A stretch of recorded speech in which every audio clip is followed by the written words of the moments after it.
of his existence since he had started policing in Lochdubh.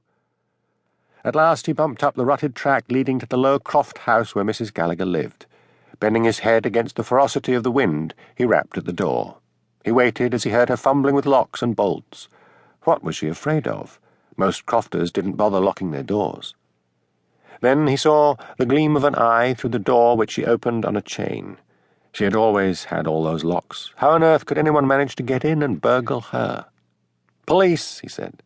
The chain dropped and the door opened wide. "Come, Ben," she said curtly. He ducked his head and followed her in. As in most croft houses, the kitchen was used as a living room, with the parlour being kept for best. That meant the parlour was usually only used for weddings and funerals. Mrs. Gallagher's kitchen was cosy and cheerful, belying the permanently sour expression on her face. She had a mass of thick, crinkly pepper and salt hair. The skin of her face was like old leather, beaten into a permanent tan by working outdoors. Her eyes were that peculiar light grey, almost silver, you still see in the Highlands. Emotions flitted over the surface of such eyes like cloud shadows on the sea, and yet rarely gave anything away. "What's been taken?" asked Hamish. "Sit down and stop looming over me," she snapped. Hamish obediently sat down. "My cat, Smokey's been stolen." Hamish had started to tug out his notebook, then left it alone. "How long's the cat been gone?" 24 hours. "Look here, Mrs. Gallagher, it's probably strayed, gone wild, or been killed by the fox." Like the devil, it was always the fox in the Highlands of Scotland, where crofters had no sentimentality about an animal they damned as the worst piece of vermin in the countryside. "Havers," said Mrs. Gallagher, "if I say it is stolen, then it is stolen, and it is your duty to get it back."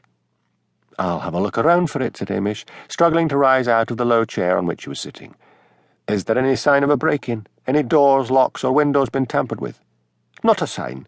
But they could be too cunning for the likes of you. I want you to get a Socko team out here," said Mrs. Gallagher.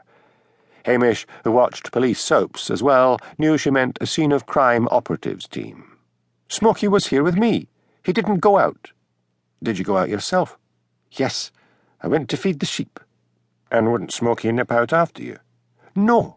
Smokey never goes out until dinner-time." Hamish interpreted dinner-time to mean midday.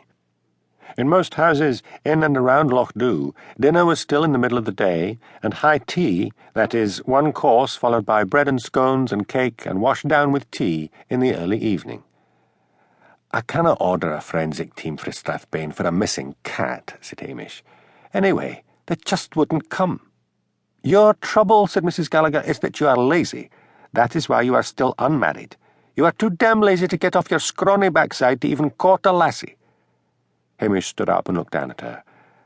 "I will look around outside for your cat and post a notice at the police station," he said evenly. "That is all I can do."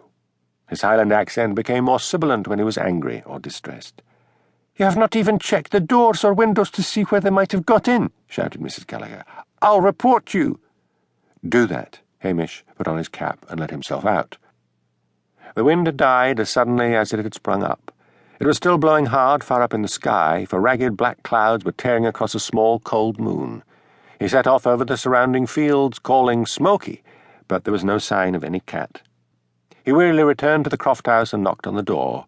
Again he waited and called out "Police" in answer to her sharp demand to know who was there. "Have you got a photo of the cat?" he called. After some time, the door opened on the chain. She handed a photograph to him. "I want a receipt," she said. He wrote out a receipt and went on his way. The next day, Hamish forgot about the cat. He had a more important burglary to investigate in a neighbouring village.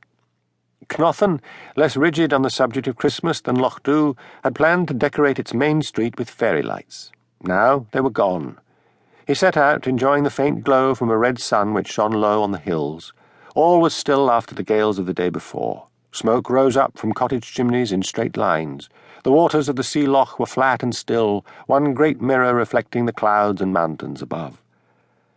Hamish did not like Cnothan, the least friendly place in the Highlands. He marvelled that Cnothan of all places should want to brighten the place up with lights. He went to the home of the chairman of the parish council, a Mr. Sinclair, who had reported the burglary. The door was opened by Mrs. Sinclair, who told him he would find her husband at his shop in the main street. The shop, it turned out, sold electrical goods.